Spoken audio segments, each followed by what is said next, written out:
Ready to go? Yep. Hi guys, my name is Mike Spiller. I'm one of the race directors for REV3 Adventure. We wanted to hold an online chat today to kind of go over a lot of the details with the Cowboy Tough. We're almost finalizing all the permits. We've been out there for a couple site visits, and I'll be going out one more time in June to pre-run the whole course. We've had quite a few questions come across in the last few months, so what I'm going to do is I'm going to start it off, kind of give you an overview of the plans over the next several years, and then Mark will go into a little bit more detail on some of the logistics for the race for this year's course. The state of Wyoming contacted us last year about possibly holding some kind of an epic type of adventure race within the state. It actually went through the governor's office, so we have some good support from the top within the state of Wyoming. We pitched a concept to hold a 3.5-day adventure race for the next 4 years in the state of Wyoming, highlighting different regions of the state. What was important to them was highlighting some of the natural wonders of the state, the history of the state, state parks, and now we're bringing in, of course, the national forests as well, and throwing a truly exceptional race to highlight the whole state. This year we're coming in from the southern part of the state down near Cheyenne, and we'll be finishing in Casper. So every year we will be finishing in the middle part of the state. It'll be a point-to-point race for the next 4 years. Next year's race we know is going to be the mountain region. This year is the upper desert region of the state. Year 5 of this race will encompass a little bit of each of the previous 4 years. It'll be a 5 to 7 day supported race at that time. Once again, we have a lot of support within the state. They've been very helpful getting our permits pushed through. They're helping us with sponsorship, helping with a lot of logistics details and so forth. And what REV3 does when we come into a city, we're kind of like the circus coming to town. We bring a whole bunch of infrastructure. We're going to have a support team of probably about 40 people that'll be supporting us for the race. We're going to probably have about 300 volunteers for the weekend because we're going to be running a sprint adventure race and an urban challenge race, as well as a 5K glow run on Friday night, all within Casper. What we're trying to create is a kind of a festival, so when the expedition racers cross the finish line, everybody in town has heard about the Cowboy Tough Adventure race, and they're going to come out to the finish line and actually see the racers come across. We're going to have a big barbecue once everybody finishes the race, so it'll be a big celebration, and I know everybody's going to be very tired, but we're kind of timing the race so that people will finish together. And there's been some stuff going back and forth on the different message boards about this being a point-to-point race, and Mark will go into some details on that. For the elite teams, you're going to be able to race straight through, and he'll cover how that's going to be allowed throughout the race. But we're really excited about putting on a race like this.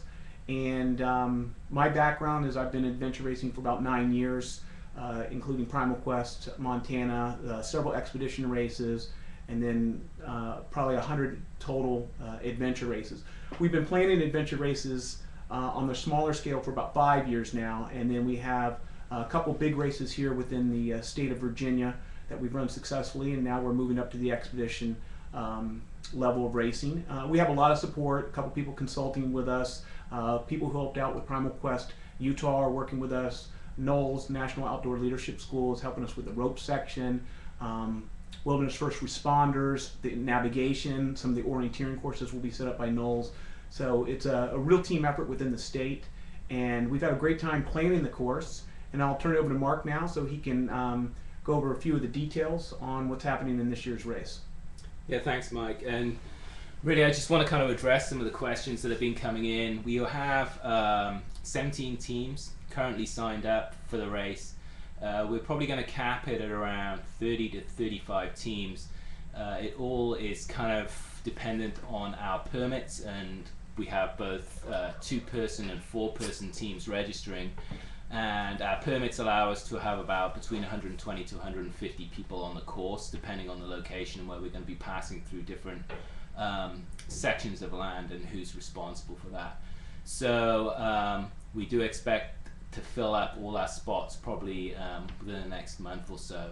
Early registration for the race is ending this coming Thursday, and at that point the price will be going up from $600 per person to $800. So if you're really interested in taking part of the race, it's a good idea to sign up this week. We probably have some people who've signed up for the race already online. They've emailed us, and we probably have some people here who are just kind of interested in seeing what we're doing. We do have a whole manual and pre-registration guide that if you haven't checked it out, check it out. We'll put a link up on our Facebook site. What it does is a very comprehensive frequently asked questions guide to the race and what can be expected, your equipment, and a general outline of the race and how it's going to be conducted. Of course, I can't really tell you what the course is and exactly where you're going to be going. I can tell you that on day one, it's going to be a long day. I've had some questions about, is it doable? If you look at the distances that are in our frequently asked questions guide, it is a long day. And the way we've broken it up is we will have mandatory checkpoints along the course, and then there's going to be optional checkpoints in different areas, whether it's a small O course or some other points that you have to go and get. We believe that most teams, pretty much all the teams who are coming to do it, are going to be able to get the mandatory points going point to point, with the middle and elite teams being able to probably clear the course as they go through. It's a very interesting course, it's very exciting. We both Mike and I, we were out in Wyoming this summer, and we scouted out pretty much every part of the course. Some very varied terrain, some very interesting things to see. Wyoming is a beautiful state, very, very sparse. It's only about 500,000 people who live in the entire state. So during the race, you're going to be in some very, very remote areas and seeing some beautiful scenery. Two of the biggest challenges that I think that people will face during the race are wind. It's extremely windy in Wyoming. And if you're on a bicycle, if you're on in a boat, that can be extremely challenging. And also the altitude. For the majority of the race, people are going to be above 5,000 feet, and we're going to be getting up to between 9,000 and 10,000 feet on some days. So there is a lot of climbing, and there's some altitude in there that may be challenging for some people. Some of the other questions that we've had come in just through email. We originally were planning to have some horseback riding on this when we first put the race together. As it turns out that this year we haven't found a suitable ranch who's able to accommodate that. So there won't be any horseback riding in this first year. I'll elaborate though. I was in Wyoming last week at their tourism conference. So in the next 2 years, we'll be cutting across some pretty big ranches. So there will be horseback riding in future years. This year, like I said, the state has been very open and helping us out. But a lot of the horses that they were going to be able to provide through some of the ranches, it's a very busy time. Some of them weren't, I guess you could say, broken. And we didn't want to add that risk. So we feel more comfortable when we're actually going across a dude ranch property, and then we'll have some kind of a horse challenge within that property. So they will be added in the future years, but we will have a few challenges this year to make sure that you get the Cowboy Tough experience. Yeah, for sure. Another question that had come in was regarding batteries. Of course, you're going to be out on the course for 3 days, so that's 3 nights. As you come into each of the transitions, there will be no facilities to charge batteries, so you will need to plan to carry enough batteries to last you for the 3 nights.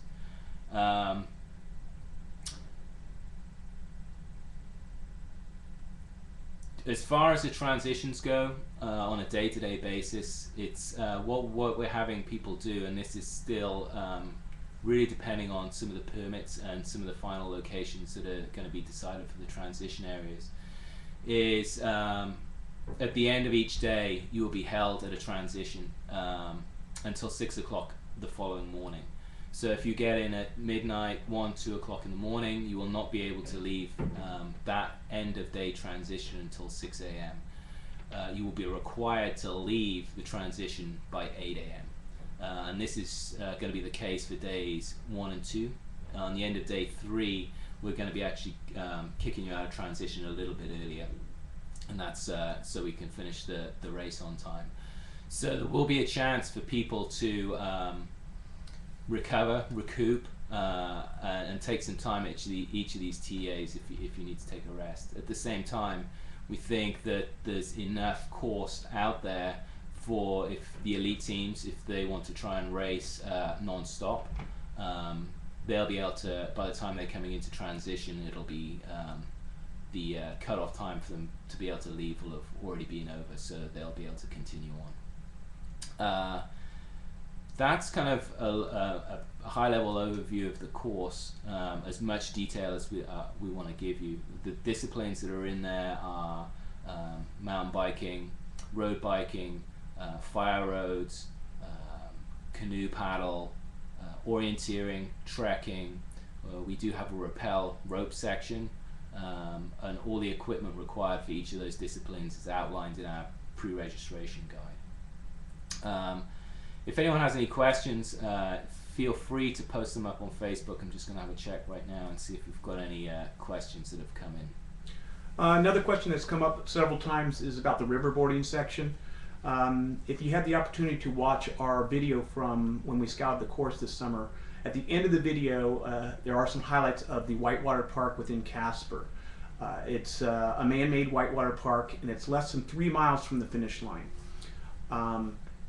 Do you need a riverboard to go through the whitewater park? You don't have to have a adventure level whitewater rafting type of riverboard. A boogie board will work fine to go through the actual rapids that are set there.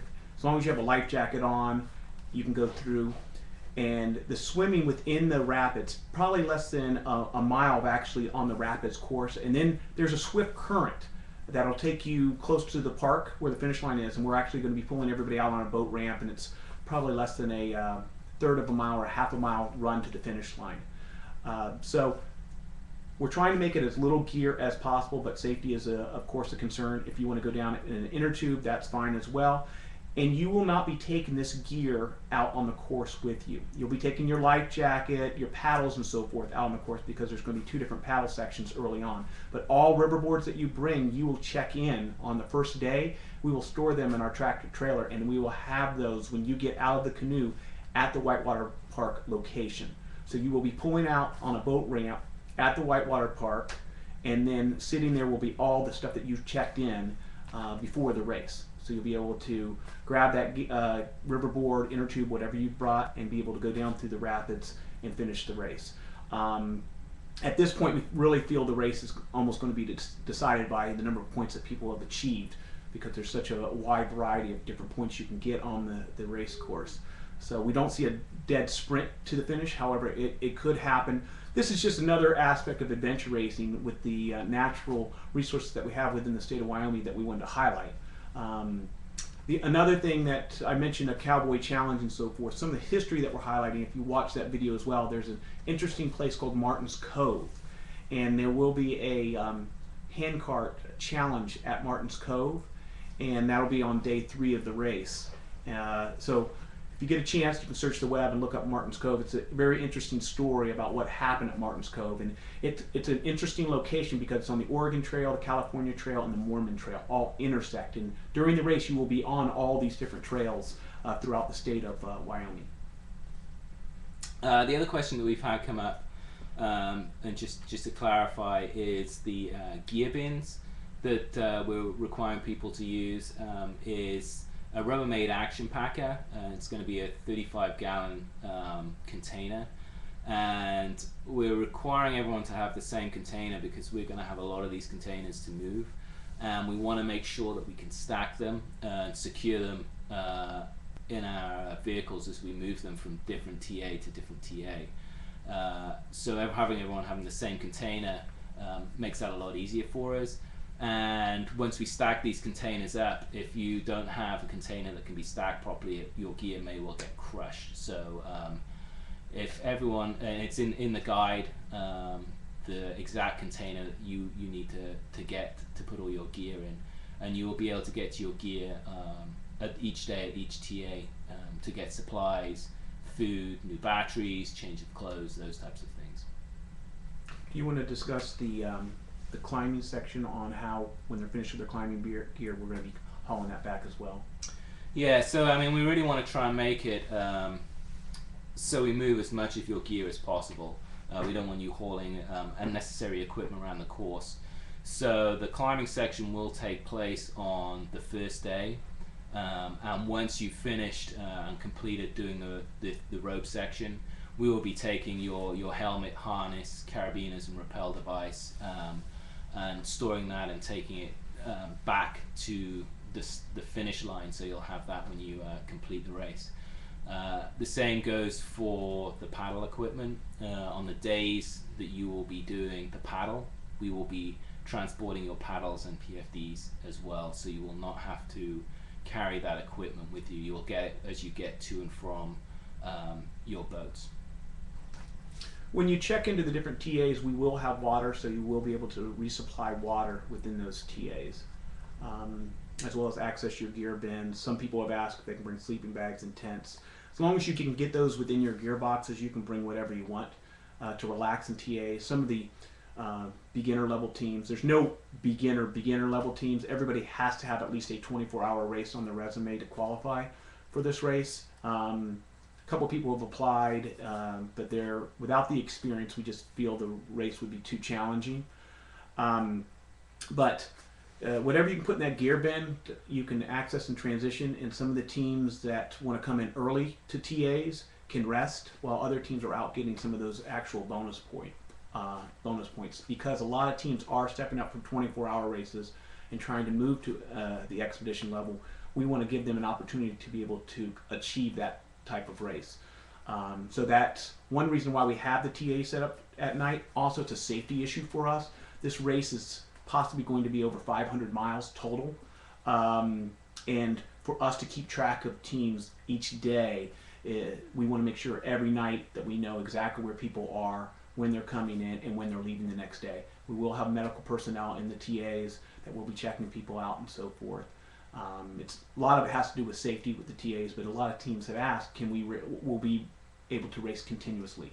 There will be enough checkpoints that you do not have to come into TA until 6 in the morning, and then once you come in, you can resupply and then leave, depending on when Mark sets up the different times that you have to check in to TA and then leave. You could come in at midnight and leave TA as late as 8 a.m. He's going to go over a lot of that at the actual briefing before the race starts. Another thing that we're going to do is after you check in for the race, we're going to move up our pre-race briefing so that you can pack your gearboxes, because we're actually going to be shipping those down the night before. Because it's a point-to-point race, we're sending your bikes down and your gearboxes down the night before. You will have your packs when you get on the buses and we bus you to the start of the race.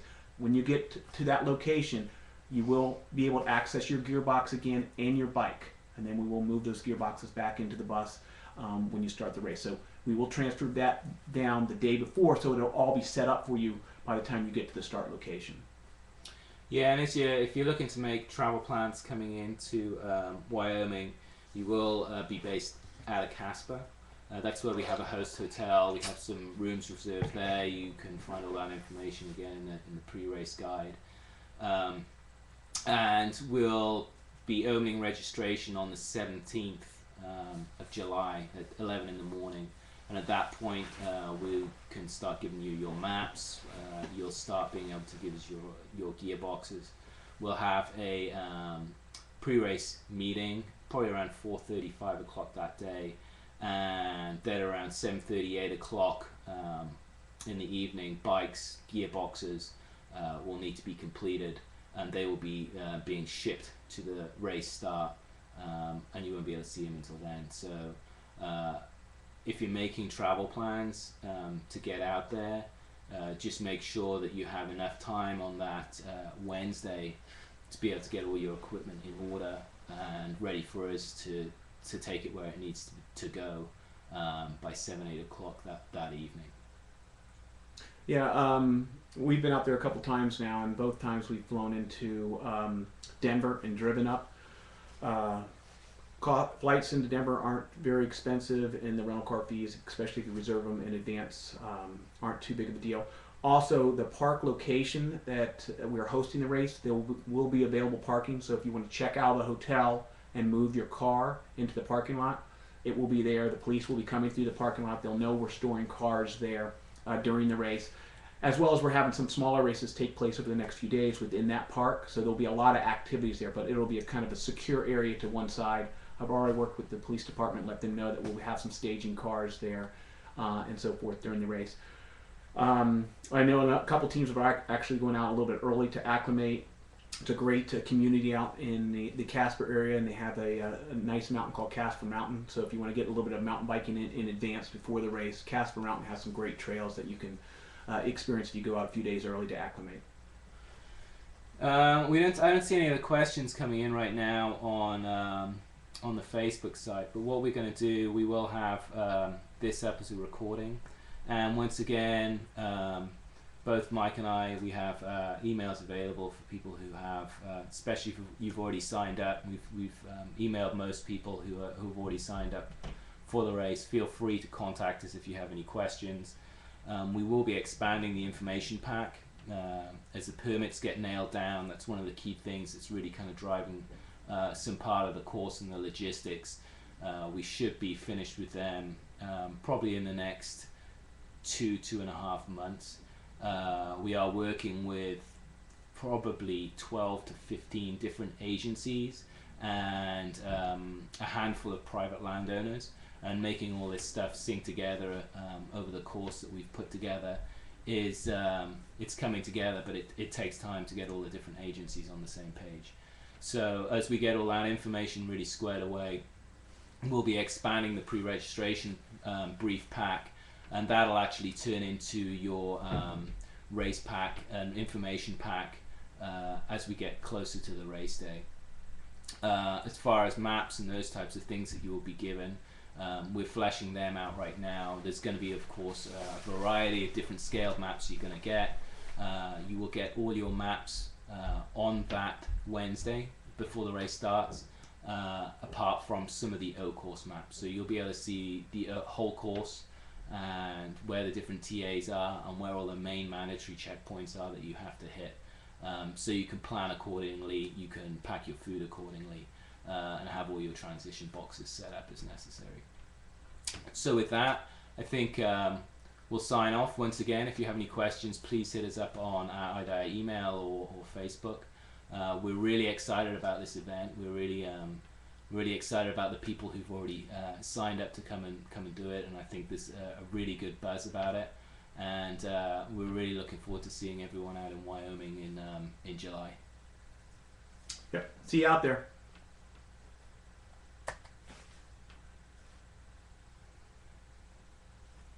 Oh yeah, some people couldn't get on for some reason. I know Charlie texted me when my thing kept buzzing. Couldn't find the link. Unless you hit refresh on Facebook. Oh, he didn't see it until he hit refresh. Did he get on there? Yeah, he got on. He said, got it. Stop texting me. You're on the air. You're live. Yeah. I didn't get any questions. Maybe nobody was watching it. We had about 20 people. Oh, really? Yeah.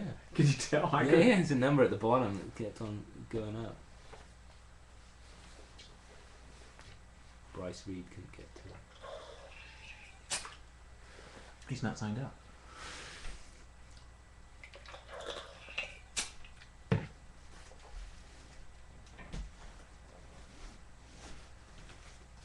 How much Marla watched it? She.